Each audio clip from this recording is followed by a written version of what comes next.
Bonjour tout le monde et bienvenue dans une nouvelle vidéo. Cette fois-ci, on va parler de la tentation. Pourquoi savons-nous le mal et le faisons quand même? Il y a des choses que l'on sait mauvaises et pourtant on les désire. La tentation est exactement là, entre la connaissance du bien et l'attraction du contraire. Elle n'est pas un simple caprice, elle est une épreuve intérieure. Alors une petite question s'impose. Pourquoi la tentation est-elle parfois plus forte que la raison? Donnons une petite définition de la tentation. En fait, la tentation n'est pas encore l'acte, elle est l'appel. Elle surgit quand un désir se présente, une limite apparaît et la volonté hésite.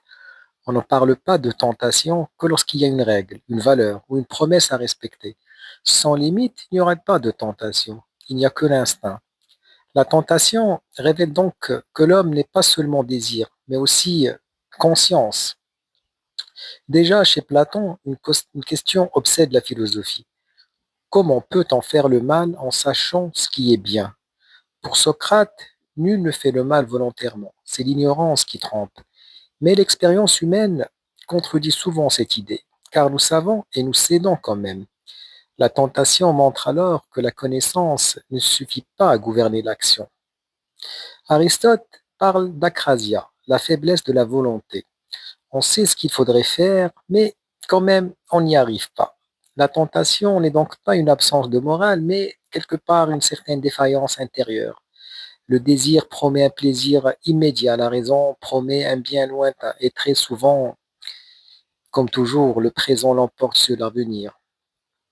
Chez Sartre, par contre, céder à la tentation peut devenir une une fuite de la responsabilité, de l'engagement, de l'effort d'être soi. Une tentation offre un échappatoire, un instant où l'on n'a plus à décider pleinement. Mais ce soulagement est quelque part très bref, car après la tentation vient souvent la culpabilité ou le regret. Alors finalement, résister ou pas à la tentation? Résister à la tentation n'est pas être fort en permanence, c'est être plus ou moins lucide. Chez les stoïciens, la sagesse consiste à distinguer ce qui dépend de nous et ce qui ne dépend pas de nous. La tentation ne disparaît jamais complètement, mais on peut apprendre à ne pas s'y identifier.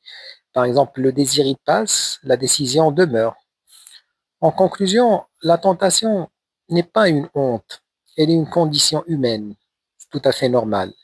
Elle révèle quelque part nos limites. Elle teste aussi notre liberté à céder ou à résister.